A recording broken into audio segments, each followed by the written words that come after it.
The Bronze Bow by Elizabeth George Spear. Chapter 1. The Bronze Bow. A boy stood on the path of the mountain overlooking the sea. He was a tall boy, with little trace of youth in his lean, hard body. At 18, Daniel Barjamin was unmistakably a Galilean, with the bold features of his countrymen, the sun-browned skin, and the brilliant dark eyes that could light with fierce patriotism and blacken with swift anger. A proud race, the Galileans, violent and restless, unreconciled that Palestine was a conquered nation, refusing to acknowledge as their lord the Emperor Tiberius in far-off Rome. Looking down into the valley, the boy could see the silver-gray terraces of olive trees splashed with burgeoning thickets of oleander. He remembered that in the brown, mud-roofed town every clump of earth, every cranny in a stone wall would have burst into springtime flower. Remembering, he scowled up against the hot, noonday sun. He was waiting for two figures to reappear among the boulders that tumbled on either side of the path just above him. He was puzzled and uneasy, at odds with himself. Who were these two who had been so foolhardy as to climb the mountain? He was resentful that they had reminded him of the village, fearful that they might look back and discover him, yet unwilling to let them out of his sight. Why was he so bent on following them, when all he had wanted for 5 years was to forget that other world in the valley? He glimpsed the boy again, some distance up, then the girl. Some memory nagged at him. Brother and sister, that was evident. They moved alike, with a sort of free, swinging ease. They had the same high cheekbones and dark, ruddy complexions. Their voices were sharp in the clean air. Daniel could see the girl clearly. She had stopped to snatch a cluster of pink flax blossoms, and she stood now, poised on a rock, her face lifted, her yellow head covering, slipped back off her dark hair. "Look, Joel!" she cried, her voice coming down to him distinctly. "How blue the lake is! You can see the Tetrarch's palace in Tiberias." Daniel's black brows drew together fiercely. Now he recognized the boy. He was Joel Bar Hezron, the red-cheeked boy who used to come to the synagogue school, the scribe's son, the one the rabbi held up for an example, the one they used to tease because his twin sister always waited outside to walk him home.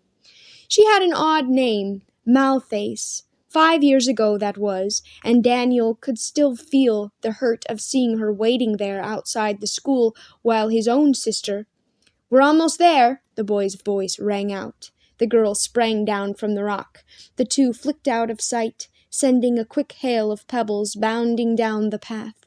Daniel moved forward with the caution of an animal stalking its prey. He reached the top, just as the girl, flushed and out of breath, flung herself down on the patch of grass where Joel waited. She snatched the head covering clear off, letting the wind pull at her hair. Daniel could see them pointing out to each other, the landmarks below. From where he crouched, he could not see the valley, but he knew the site of it well enough. How many times had he sat where those two sat now, looking down on the village of Ketza that had been his home? Not so often these last years, but at first, before he had got used to life in the cave. Sometimes he had climbed up and sat here till dark, straining his eyes to catch the specks of light, picturing Leah and his grandmother at their evening meal, wondering if he would ever see them again. He never had. And he had stopped remembering and wondering until today. Now that Joel and his sister were no longer shouting, the wind hid their voices. He stared at them, disappointed and baffled. He had to hear them. More than that, he was fighting back a longing to speak to them. His own people after 5 years. He looked down at his bare, calloused feet, at the goat-skin tunic bound with a thong around his waist. What would they think of him, those two in their clean robes and leather sandals? Suppose he should risk his freedom for nothing? But he could not help himself. Like an animal lured out of hiding, he edged slowly from behind the rock. Instantly, the boy was on his feet, the girl swiftly up beside him. He might have known they would be off at the sight of him. To his astonishment, they stood still. He saw Joel's hands clench. The boy was no coward. Daniel stood on the trail, his heart pounding. If they ran from him now, he could not bear it. He fumbled for the remembered greeting. "Peace be with you," he said. Joel did not relax his guard. "Peace," he said shortly. Then, "What do you want?" "No harm, Joel Bar Hezron," said Daniel. "How do you know me?" "I heard your sister call you. I am Daniel Bar-Jamin." Joel stared, remembrance suddenly livening his face. "The apprentice who ran away from the blacksmith?" Joel scowled. "No one blamed you," said Joel quickly. "Everyone knows how Amalek treats his boys." "I care nothing for Amalek," Daniel said. "Can you tell me about my grandmother and my sister?" Joel frowned and shook his head. "I'm afraid I can't." "Do you know them, Thais?" The girl had been frightened, and her breath was still uneven, but she spoke with a frankness like Joel's. "There is an old woman who comes to the well in the morning," she said. "She lives in a house behind the street of the cheesemakers." "Yes," Daniel said hungrily. The girl hesitated. "They say she has a little girl who never goes out of the house." Still? He had thought perhaps in all this time. "That is my sister Leah," he said. He wished he had not asked. It had been better not knowing. "No one has ever seen her," the girl went on, "but I know she's there. I'm sorry. I wish I could tell you more." Daniel hesitated, embarrassed, but unwilling to give up. "There was a boy named Simon," he said, 6 or 7 years older. "He was bound to Amalek too." "You must mean Simon the Zealot," said Joel. "You know him? I've heard of him. He has his own shop now. They say he gets more business than Amalek." "He used to help me," said Daniel. "He has a reputation for being a good man and a good patriot. Would you give him a message for me? Would you tell him I'm up here? I'd like him to know." Joel looked surprised. "You mean you live up here?" "Yes." "Alone? Is it safe? I mean, they say the mountain is full of robbers." Daniel said nothing. "Aren't you lonely?" "I don't live alone," said Daniel. "Oh." Joel was baffled. "Don't you ever come back to the village?" "I'd just get dragged back to Amalek's shop."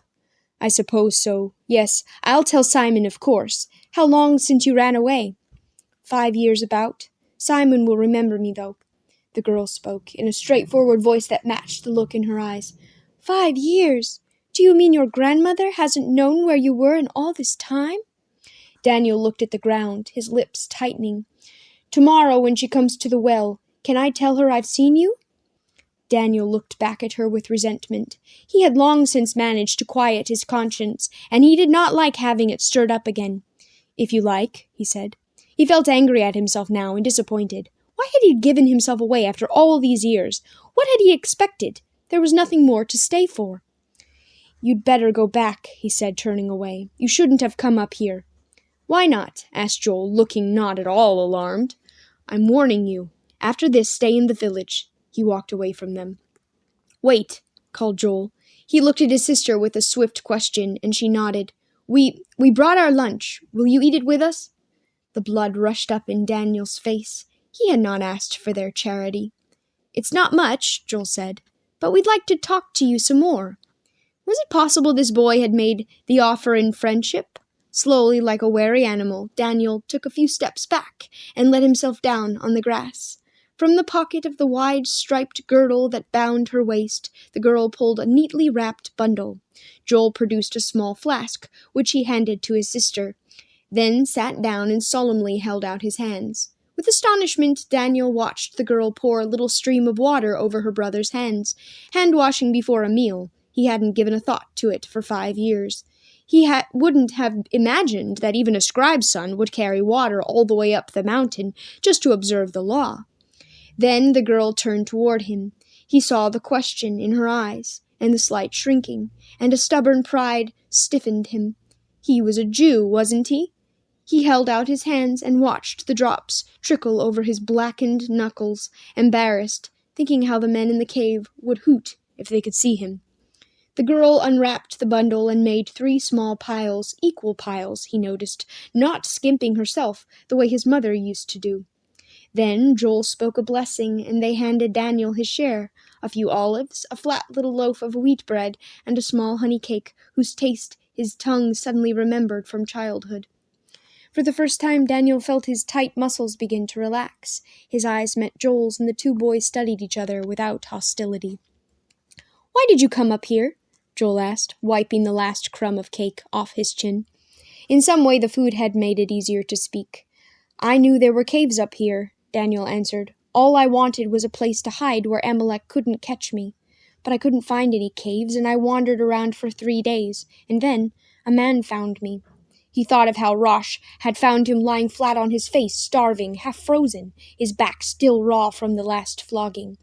How could he tell this boy what that night had been like? He remembered the terrible moment when he had seen the man bending over him, and how Rosh had reached out a hand, not to strike him, but to help him to his feet. And then, when he had flopped over, how Rosh had picked him up and carried him like a baby all the way to the cave. "A robber?" Joel questioned. "A good man," said Daniel fiercely. "He took me to live with him." "What's it like up here? What do you do all the time?" "Hunt. Wolves and jackals, even panthers. Sometimes we hunt as far north as Merom. I work at my trade, too. I made a forge to work on." Joel looked impressed. Even the girl was listening with dark eyes as lively as her brother's. Daniel looked at the other boy with curiosity. He had been trying to find a distinguishing mark about Joel. "What is your trade?" he asked. "I'm still in school," said Joel.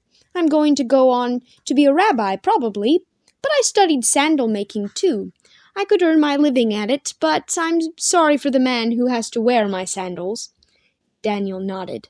Of course Joel would be a rabbi. He had always been the smartest boy in school, but even a rabbi must learn a trade, like any other man. "Why did you come today?" he asked. "No one comes up here from the village." The girl laughed. "We'll be skinned alive if anyone finds out we've come," she said. "We always planned to," Joel explained. "Ever since we were children. We weren't allowed to because it's supposed to be dangerous. Today's a holiday, and we just decided to come without telling anyone. It was our last chance. We're leaving the village and going to live in Capernaum." His sister frowned at him. "I don't see why you always have to sound so dismal about it," she protested. "I think Capernaum is going to be wonderful." Joel's face looked suddenly closed. His fingers snapped the tops off the red blossoms one after another. It was plain to Daniel that this was an old argument between them. "What more do you want?" she demanded, forgetting Daniel in her insistence. "A big house to live in, shops and people, and a school with the best teachers in Galilee?" Joel went on snipping the blossoms savagely. "Father doesn't want to go," he said. "He's only going to please Mother." "Well," she answered, "Mother left it all to please him once. It hasn't been easy for her, living in Ketza. Why shouldn't she go back, now that Grandfather's left his house to her? It doesn't really matter to Father where she is, so long as he has his books." Daniel listened, shut out again from the clean, safe world that they had shared. But all at once his attention was diverted. Far down the mountain, on the narrow ribbon of road, he spotted a moving line that threw off reddish flashes of metal in the sunlight. Legionaries. At the sight, black hatred churned up in him. Out of habit, he spat violently. The shocked attention of the two jerked back to him, and they followed his savage gaze, leaning to peer at the moving line. "Romans," snorted Joel. Daniel liked the way he said the word. He spat again, for good measure. "You hate them too," said Joel, his voice low. Daniel closed his teeth on a familiar oath. "I curse the air they breathe," he muttered. "I envy you," said Joel. "Up here you're free." "No one is free," said Daniel, "so long as the land is cursed by the Romans." "No, but at least you don't have to look at them. There's a fortress at Capernaum. I'll have to watch them all the time, strutting around the streets." "Oh, Joel," the girl protested, "do they have to bother us?" "Bother us? Bother?" The boy's voice broke. "I should think even a girl could see." "Of course I see." She was stung almost to tears by her brother's contempt. "But what use is it to be always making yourself miserable? The Romans won't be here forever. We know that deliverance will come." "You're talking like Father." "But he's right. The Jews have been worse off before. There have always been conquerors, and there was always deliverance, Joel." Joel was not listening. He had caught Daniel's eye, and the two boys were studying each other, each asking a silent question. Malthae sprang to her feet, recognizing well enough that this time it was she who was shut out. "I'm not going to have my holiday spoiled by those soldiers," she said, with a trace of childish pout. "We've climbed all the way up here, and you've scarcely looked at the things we came to see." Joel turned back to her good-naturedly. "We've seen something we didn't expect," he said. "Daniel." She tossed her head. "What about the palaces we used to talk about? The plain where Joshua marched out against the heathen kings?" Joel shaded his eyes, taking his bearings. Just below them the village clung to the rocky slope, the dark block of the synagogue showing clearly among the clustering flat-roofed houses. Around it circled the gray-green olive orchards and the fresh, clear green fields of grain, banded by purple iris and shining yellow daffodils. To the south lay this lake, intensely blue. To the north, beyond the line of hills, through the shimmering misty green of the valley, the silver thread of the Jordan wound up to the shining little jewel that was the Lake of Merom. Suddenly, bold, Daniel got to his feet. There, he pointed out, on that plain, horses and chariots drawn up against him, and a great host of men like the sands of the shore, and Joshua fell on them and drove them as far as the great sea. He saw surprises on their faces. They thought he was an ignorant savage. The girl did anyway. This was something he knew. 5 years ago, that first morning when he was warm and fed and slept out, Rosh had brought him up here and stood with an arm across his shoulders and pointed to the plain in the distance and told him how a few brave men had dared to go out against a great army and how they had won a great victory for Israel. Up here in the clean sunlight, Daniel Bar-Jamin, orphan, runaway slave, had found something to live for. All the mighty ones, he said, remembering Rosh's very words, Joshua, Gideon, David, all of them fought on the soil of Galilee. No one could stand against them. It will be so again. Yes, breathed Joel, it will be so again. God will send us another David. His eyes glistened as though he too could see the shadow of a vast army moving on the distant plain. You mean the Messiah? Malthus cried. Oh, Joel, do you remember? We always thought that up here we'd see him. I was sure, said Joel. I knew that if we could only climb up here, that would be the day he would come. I believed it so hard it seemed to me I could make it happen. So did I, and we would be the ones to rush down the mountain and tell them, and all the people in the village would drop their work and follow him. Do all children have such wild imaginations? Joel was instantly sober. The Messiah is not imagination. It's the truth. It is promised. But straining our eyes at every cloud in the distance and thinking we would be the first ones. I still want to be, cried Joel so passionately that the other two were startled. Call it childish if you like. That's why I don't want to go to Capernaum. But it may be years. No, it must be soon. Not the way we imagined it, Thacia. I used to think he would come with a great host of angels. Now I know it must be men, real men, trained and armed and ready. He checked himself. There are such men, said Daniel, keeping his eyes on the distant hills. Without looking, he felt the other boy's muscles tighten. I know, Joel answered. Excitement leaped from one boy to the other. The question had been answered. Malthus looked at her brother, puzzled by something she could not understand. We should start back now, she said. We must be home for supper. I'll walk away with you, Daniel offered. He was thinking that he would like to see them safely onto the main road. They started down the steep slope of the mountain. Once they left the summit behind, the breeze died down, the golden sun hung close above them, and not a leaf moved beside the path. They did not talk now. Daniel could see that Joel was still seething with hidden thoughts. He suspected that for the girl this holiday had not turned out as she had hoped. As for himself, he was already beginning to wish that they had never come. He had been satisfied up here, not thinking too much, shutting out the things he didn't want to remember, working for Rosh and waiting, nursing his hatred for the hour that would come. He had never had a friend of his own, and he had never thought about wanting one. Why hadn't he let well enough alone?